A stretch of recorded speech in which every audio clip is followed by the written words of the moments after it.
राणा कभी हारे नहीं, अकबर कभी जीता नहीं। शुरू से शुरू करते हैं। 9 मई 1540 को इनका जन्म हुआ कुंभलगढ़ में। महाराणा उदय सिंह और माता जयवंती बाई। माता जयवंती बाई इनकी न केवल मां थी बल्कि इनकी पहली गुरु भी थी। बचपन से इनमें लीडरशिप क्वालिटी इतनी ज्यादा थी कि खेल खेल में ये बच्चों के लीडर बन जाते थे, उनकी टीम बना देते थे, उनके रोल उनके गोल डिसाइड कर देते थे। और उसी समय अस्त्र शस्त्र पूरी आर्मी की, मिलिट्री आर्मी की पूरी ट्रेनिंग ले ली इन्होंने। परिवार में कई लोग थे। सिसोदिया वंश में बप्पा रावल, राणा हमीर, राणा सांगा, राणा प्रताप, लेकिन महाराणा केवल राणा प्रताप को बोला गया। देखिए, महाराणा उदय सिंह की दूसरी पत्नियां भी थी। उनमें से एक थी महारानी धीरबाई, जो चाहती थी कि उनका पुत्र जगमाल राजा बन जाए मेवाड़ का, और बाकी पत्नियां चाहती थी कि उनके बच्चे राजा बन जाए। यह था परिवार में टूट फूट। अकबर बहुत तेज था। वो जानता था कि बड़ा आसान तरीका है, इन्हीं राजपूतों को आपस में लड़वा दो, कुछ को अपने साथ ले लो, बाकियों को खत्म करना आसान हो जाएगा। वही हुआ, राजपूतों में आपस में लड़ाई हो गई। जब जब घर टूटेगा तब तब पड़ोसी आके लूटेगा। यही हुआ, हर बार ऐसा होता आया है। यह पहली बार तो हुआ नहीं है। 326 बीसी के अंदर जब सिकंदर भारत आया था तो महाराजा आम्बी ने पोरस को धोखा देके उनसे संधि कर ली। पोरस हार गए। मोहम्मद गौरी कभी पृथ्वीराज चौहान को ना हरा पाते, जयचंद उनके साथ मिल गया, इसीलिए पृथ्वीराज चौहान हार गए। ब्रिटिशर भी हमारे देश में क्या कर लेते, वो तो ग्वालियर के सिंधिया, इंदौर के होलकर, हैदराबाद के निजाम और पटियाला के राजा 1857 में इन्होंने धोखा दे दिया, इसलिए हमारा देश मार खा गया था। और इसी तरह मुगल भी महाराणा प्रताप को कभी हरा नहीं पाते।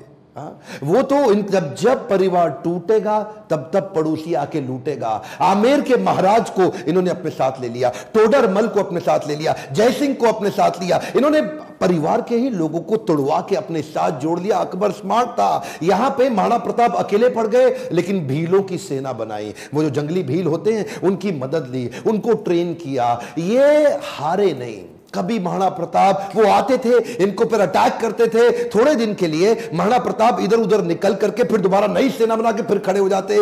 देखिए, ना तो ये महाराणा प्रताप को मार पाए, ना ही उसको पकड़ पाए। महाराणा प्रताप हर बार बाउंस बैक करते थे। महाराणा प्रताप शरीर से इतने ताकतवर, 7.5 फुट की उनकी हाइट, 70 किलो का उनका कवच, 10-10 किलो के जूते, 10-10 किलो की तलवार, 80 किलो का भाला। बहलोल खान को कैसे काट डाला। कौन था बहलोल खान? ये थे अकबर का सबसे बड़ा सेनापति जो हल्दी घाटी के युद्ध में आया था। एक तलवार की काट से इन्होंने बहलोल खान समेत उनके घोड़े को 2 हिस्से में चीर डाला। ये बार बार लड़ाइयों का कारण समझिए। पॉलिटिकली और जियोग्राफिकली मेवाड़ अकबर के लिए दिल्ली से बहुत महत्वपूर्ण था। गंगा मार्ग के व्यापार मार्ग को यह पश्चिमी तट के साथ जोड़ता था। जियोग्राफिकली अगर वेस्टर्न हेमिस्फीयर से कुछ भी इंपोर्ट करना है, कुछ भी एक्सपोर्ट करना है, टेरिटरी से कोई सपोर्ट लेना है बाहर से भारत के, तो अकबर को मेवाड़ पार करना पड़ता था। मेवाड़ ऐसी किरकिरी बन गया और ये मेवाड़ को जीत नहीं पा रहे, क्योंकि वहां पूरा भारत तो मान जाता था और वहां महाराणा प्रताप अकड़ के खड़े थे।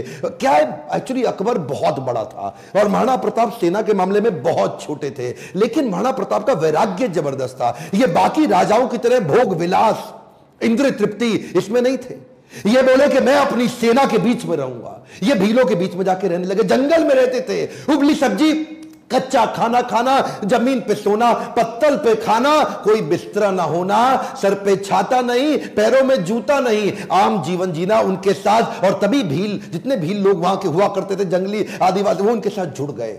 वो तन मन धन से जुड़ गए। वो कहते थे अगर आप कहीं अभी गर्दन कटवा देंगे। अकबर इसीलिए घबराता था। अकबर ने कई बार कई लोगों को भेजा। इन्होंने टोडरमल को भेजा, इन्होंने राजा मान सिंह को भेजा, इन्होंने और हिंदू राजाओं को भेजा कि तुम जाके इनको समझाओ। जलाल खान, कोरची, भगवान दास सब आए।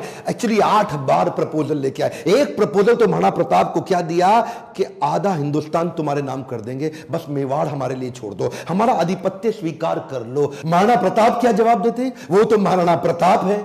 मारो मेवाड़ी सरदार, मेवाड़ी सरदार, नील घोड़ारा अश्वार राणा, सुने तो जय जय। जिस पे 2 धारी तलवार राणा, सुनता जाजो जी। मारो मेवाड़ी सरदार, नीले घोड़े रासरार। कितनी सुंदर लोकगीत है। इतने सुंदर, आज भी इनको भगवान मानते। मारो मेवाड़ी सरदार। और ये तो क्या, इब्राहिम लिंकन कि माँ ने उनको एक बार कहा कि बेटा तुम हिंदुस्तान जा रहे हो? बोला हाँ मैं हिंदुस्तान जा रहा हूं, एक काम करना मेरे लिए वहां से कुछ लाते आना। क्या चाहती हो माँ? बेटा मैं चाहती हूं कि हल्दी घाटी से थोड़ी मिट्टी लेकर के आना। मैं महाराणा प्रताप आज भी उनको पूजनीय इसलिए मानती हूं क्योंकि वो राणा ने आधे देश के बदले, एक खमौन क्या, आधे देश के बदले अपना छोटा सा राज्य मेवाड़ बदले में अकबर को देने को तैयार नहीं हुआ। अकबर बोलते थे आधा देश तुझे दे दूंगा अगर तू केवल मेवाड़ मेरे लिए छोड़ दे। मेवाड़ स्ट्रैटेजिकली इतना इंपॉर्टेंट, लेकिन महाराणा प्रताप तो महाराणा प्रताप मारो मेवाड़ी सरदार। हल्दी घाटी का युद्ध 1576 का, इतनी छोटी सेना होने के बावजूद महाराणा प्रताप स्ट्रैटेजिकली युद्ध को कैसे लड़े? देखिए अरावली की जो रेंज थी, पहाड़ियों की और घाटियों की, उसकी बहुत जानकारी थी इनको। कीका ये वहीं पैदा हुए, वहीं घूमे। छापामार युद्ध, द्विकंटक नीति, सैनिकों को बोले पहाड़ियों में ऊपर से और घाटियों के नीचे से पूरी तरह कवर करो, और अफगानी राजाओं को अपने साथ लिया। हाकिम खान जो उस समय अकबर के खिलाफ था, ये जैसे जैसे अकबर इनके खिलाफ लड़ते, ये भी अपने स्ट्रेटेजिक अलायंस को बिल्ड करके अफगानी राजा को अपने साथ लेके आए। बहुत छोटी सेना के बावजूद अकबर के छक्के छुड़ा दिए। अकबर सामने नहीं आता था इनके, अकबर को डर था। इनकी तलवार, अकबर की हाइट कम थी, एक बार मारेंगे घोड़े हाथी समेत काट देंगे। चेतक इनका इतना पावरफुल घोड़ा कि उसके आगे ना सूंड लगा देते थे। हाथी कंफ्यूज होता था कि ये घोड़ा नहीं है, कहीं हाथी तो नहीं है। था साथी तेरा घोड़ा चेतक जिसमें तू सवारी करता था, थी तुझमें ऐसी कोई खास बात जो अकबर तुझसे डरता था। ये जो चेतक घोड़ा था, नीले रंग का अफगानी घोड़ा, ये एकमात्र ऐसा घोड़ा है जिसके ऊपर कई कविताएं बन चुकी हैं आज तक देश में। चेतक, इसको अपने पुत्र से ज्यादा प्रेम करते थे महाराणा प्रताप। वो युद्ध के दौरान उन दिनों हाथी की सूंड के आगे तलवारें लगी होती थी। जब ये छलांग मार के अपने घोड़े के साथ जा रहे थे तो उस तलवार से एक पांव चेतक का कट गया। युद्ध के दौरान जब महाराणा प्रताप अकेले फंसे थे ना, तो यही वो चेतक था जो इनको भगा के एक कटी टांग से 28 फीट का गहरा नाला टाप के चला गया।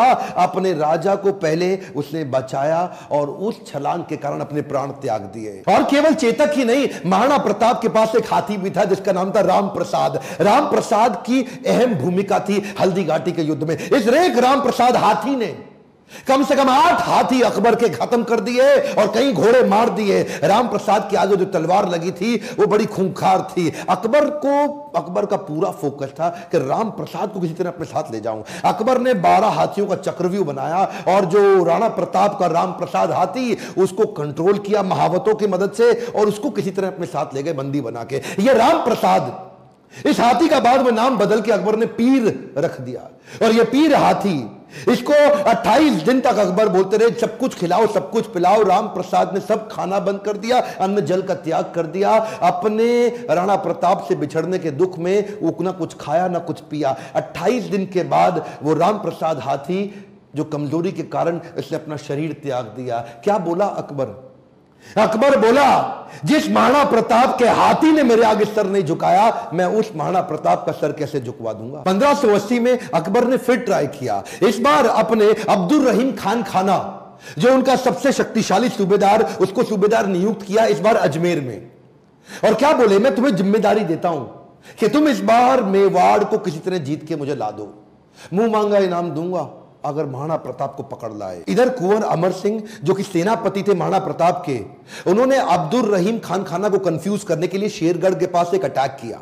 अब्दुल रहीम खान खाना का जैसे ही ध्यान भटका, कुंवर अमर सिंह उधर उनकी बेगम सहित उनके परिवार को बंदी बना के ले आया, उनकी बहु बेटियों को ले आया। पर जैसे ही महाराणा प्रताप को बात पता चली, उनको बड़ी आत्मग्लानि हुई, बहुत बुरा महसूस हुआ। आज भी यह बात सब जानते हैं कि महाराणा प्रताप स्त्रियों की बहुत सम्मान किया करते थे। अब्दुल रहीम खान खाना की पत्नी, उनकी बेटी, उनकी बहू, उनके बच्चों, सबको पूरे सम्मान के साथ कहा वापस छोड़ के आओ, वापस लेके आओ, युद्ध जंगे मैदान में करेंगे, औरतों को नहीं, औरतों की इज्जत पूरी इज्जत से वापस करेंगे। हल्दी घाटी का युद्ध इतना खौफनाक था कि 300 साल के बाद भी आज वो हल्दी वाली मिट्टी, उससे खून निकलता था। आज भी तलवारों के जत्थे मिट्टी के नीचे से निकलते थे। इतना खौफ कि युद्ध के बाद भी सिक्का, करेंसी, मुद्रा अभी भी महाराणा प्रताप के नाम की चलती थी, अकबर के नाम की करेंसी तक नहीं चल पाई। अकबर इतना घबराता था उसके नाम से कि कहता था रात को सोने से पहले कोई महाराणा प्रताप का नाम मत लेना मेरे आगे। महाराणा प्रताप का नाम लो है तो रात को सपने में आकर के मेरे को डराएगा। महाराणा प्रताप का खौफ इतना ज्यादा। एक बार की बात थी, एक अफवाह उड़ गई कि महाराणा प्रताप जो है ना वो अपनी हार स्वीकार कर रहे हैं और अकबर का आधिपत्य स्वीकार करने को वापस आ गए हैं। तो उन दिनों अकबर के राज्य के अंदर जो बीकानेर के राजा हुआ करते थे पृथ्वीराज राठौड़, इन्होंने राठौड़ को बुलाया, देखो पृथ्वीराज क्या खबर आई है, महाराणा प्रताप आने को तैयार है। अब उन्होंने हार स्वीकार कर लिया। पृथ्वीराज राठौड़ माने नहीं, उन्होंने चिट्ठी लिख दी। पृथ्वीराज राठौड़ ने तुरंत महाराणा प्रताप को एक पत्र लिखा और पत्र में लिखा कि मुझे विश्वास नहीं हो रहा यह बात सुन के कि क्या अब जंगल का शेर सियारों के साथ रहेगा, क्या सूर्य अब बादलों के पीछे छुप जाएगा, क्या चातक अब धरती का पानी पिएगा, क्या हाथी अब कुत्ते के जैसा जीवन बिताएगा, क्या तलवारें अब मयान के अंदर चली जाएंगी, राजपूतानी अब विधवा हो जाएगी। आपकी सौगंध, ये बात सुन के मेरा दिल कांप उठा है, मेरी मूछें तनी हुई नीचे चली गई हैं। कृपया आप ही बताएं ये बात कहां तक सही है। पृथ्वीराज राठौड़ का पत्र पढ़ते ही महाराणा प्रताप की आंखों में क्रोध से लाल हो उठी। महाराणा प्रताप कहने लगे, बादलों में वो क्षमता कहां है जो सूर्य को रोक सके, शेर की मार सह सके ऐसे सियार ने कभी जन्म नहीं लिया, धरती का पीने के लिए पानी चातक की चोंच बनी ही नहीं है, और कुत्तों की तरह जीवन जीने वाले हाथी की बात आज तक हमने सुनी ही नहीं। महाराणा प्रताप बोले, भूखा प्यासा रह के भी मेवाड़ की रक्षा करूंगा, अपने प्राण जाने दूंगा पर मेवाड़ नहीं जाने दूंगा। बहरहाल इसी दौरान अकबर को समझ आ गया महाराणा प्रताप को मैं हरा नहीं सकता,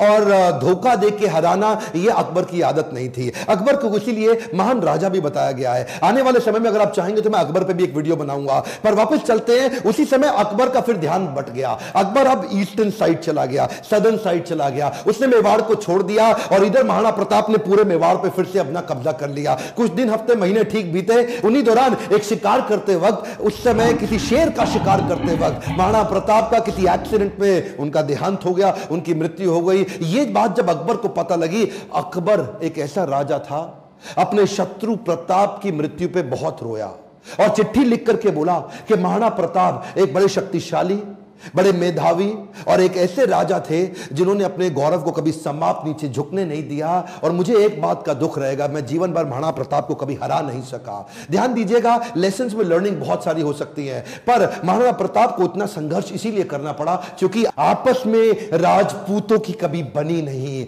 ध्यान दीजिएगा, जब जब घर टूटेगा आपका पड़ोसी आपको लूटेगा। सिंपल सी बात है साहब, जब जब भारत बटा है तब तब भारत टूटा है। वैसे तो अब इस समय इलेक्शन आने वाले हैं, मेरा फोकस पॉलिटिक्स पे नहीं है, आपकी ग्रोथ और डेवलपमेंट पे है, पर फिर भी ये आप किसी तरह आरक्षण से, जाति से, धर्म से अगर ऊपर उठ सकते हैं, क्या आप हेल्थ की, एजुकेशन की, ग्रोथ की, इकोनॉमी की, नेशनलिज्म की बात करते हैं? अगर नेशनलिज्म बिल्ड होगा, अगर पूरे देश का फायदा होगा तो खुशहाली सबके यहां आएगी। देखिए ध्यान दीजिए, अगर देश में खुशहाली आएगी तो फायदा पूरे देश का होगा, 1, 2, 4, 8 का नहीं होगा। मैं आपको एक रिक्वेस्ट करूं, बाकी सब ठीक है, लेकिन महाराणा प्रताप के इस वीडियो को, जो कि हमारे कोर्स करिकुलम में पढ़ाया नहीं जा रहा, इनके बारे में एजुकेशन सिस्टम में बताया नहीं जा रहा, क्या आप इनका वीडियो पूरे देश में फैलाना चाहेंगे? राष्ट्र हित में आप इस वीडियो